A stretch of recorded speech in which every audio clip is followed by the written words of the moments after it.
Pemirsa, seorang ustadz di Bekasi, Jawa Barat dianiaya dengan senjata tajam oleh sekelompok pemuda saat melintas di jalan raya. Para pelaku merebut sepeda motor korban dan membawanya kabur.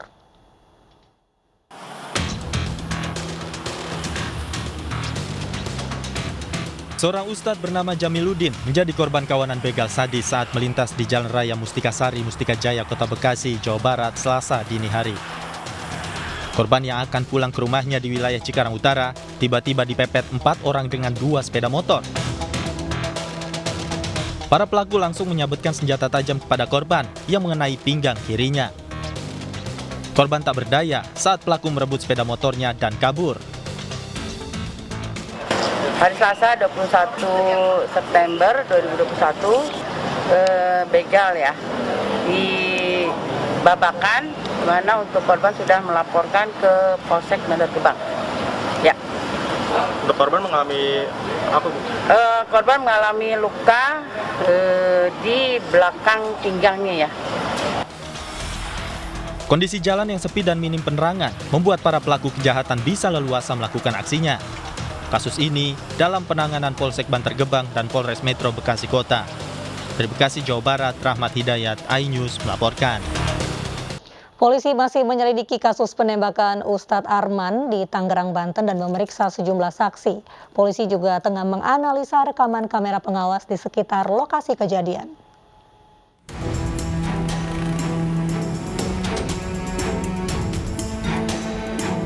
Polisi telah memeriksa 5 saksi terkait kasus penembakan Ustadz Arman alias Alex di Kecamatan Pinang, Tangerang, Banten.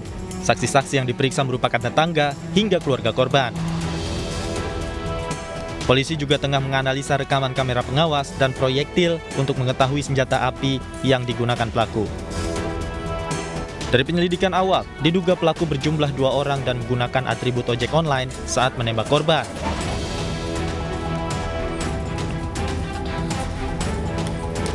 Hastuti, istri korban, mengatakan korban tidak banyak berkegiatan selain urusan ibadah dan pengobatan alternatifnya. Namun seminggu terakhir, Hastuti mengaku kerap melihat orang tak dikenal dengan berpakaian ojek online di depan gang rumahnya.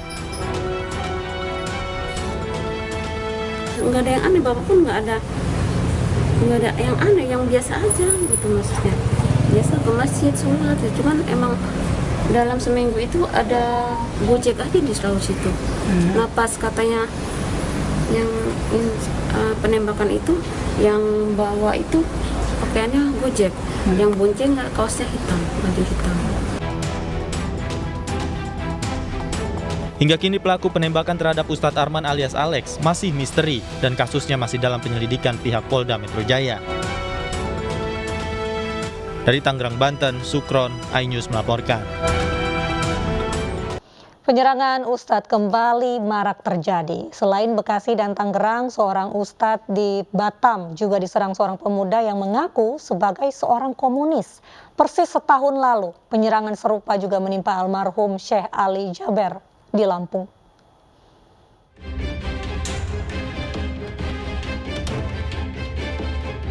Masih segar dalam ingatan, penyerangan terhadap ulama menimpa Syekh Ali Jaber di Bandar Lampung, Lampung. Penyerangan terjadi saat Syekh Ali Jaber menyampaikan tausiah kepada jemaat. Tiba-tiba seseorang menyerang dan menikam Syekh Ali Jaber. Beruntung Syekh Ali Jaber berhasil menghindar dan selamat. Syekh Ali Jaber yang kini telah wafat waktu itu memaafkan pelaku.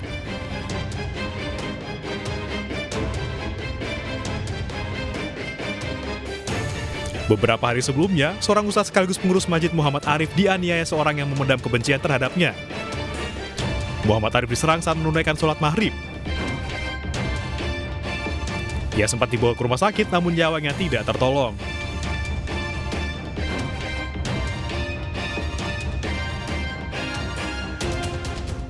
Kini penganiayaan terhadap ustadz kembali terjadi. Bahkan seorang yang dikenal sebagai ustadz di Tangerang, Banten tewas ditembak oleh orang yang tidak dikenal. Polisi telah memeriksa 5 saksi terkait dengan kasus penembakan ini. Polisi juga masih menganalisis CCTV dan proyektil untuk mengetahui senjata apa yang digunakan pelaku.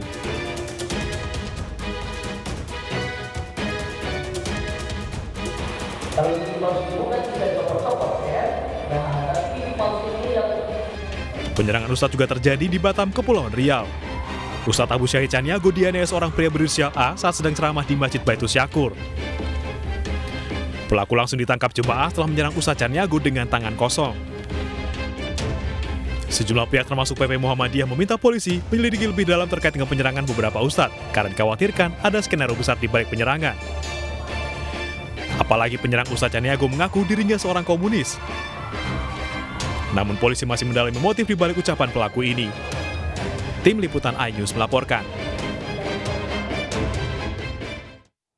Polisi akan melibatkan psikolog untuk menyelidiki dugaan gangguan jiwa pada pelaku penyerang Ustadz Caniago di Batam. Sementara korban penyerangan mendengar pelaku mengatakan dirinya seorang komunis. Kita melakukan metode-metode penelusuran menggunakan scientific crime investigation. Di antaranya yaitu melalui penggunaan metode pengenalan jari, kemudian pengenalan raut wajah untuk meneliti dan membandingkan serta untuk mengetahui data dari si pelaku. Kemudian penyidik juga sempat berkomunikasi dengan dua orang kakak kandung daripada pelaku yang berada di wilayah Aceh dan mendapatkan keterangan bahwa pelaku atau yang berinisial H ini menurut keterangan kakak kandung pelaku pernah menderita atau mengidap sakit jiwa dan pernah dirawat di Rumah Sakit Jiwa Banda Aceh.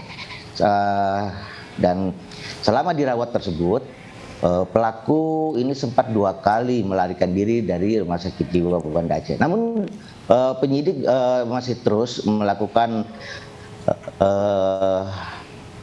tindakan penyelidikan dan direncanakan besok kami dari penyidik Polresta Barelang akan melakukan pemeriksaan kejiwaan pelaku ya melalui atau dengan menggunakan ahli psikologi. Ya, kami tidak bisa memberikan komentar lebih ya. Cuma waktu itu sempat pelaku bilang saat di Kapolsek ya sebelum dipindahkan ke Polresta Barelang, ketika polisi menanya, kamu agamanya apa? Saya nggak ada agama. Nah kemudian di Kapolresta Barelang ada polisi yang menanya, kami mendengar, kenapa kamu menyerang Ustadz? Dia bilang, saya benci Islam, saya benci ulama. Dan ya itu yang disampaikan. Ustadz ini kan sebagai orang terkenal ya,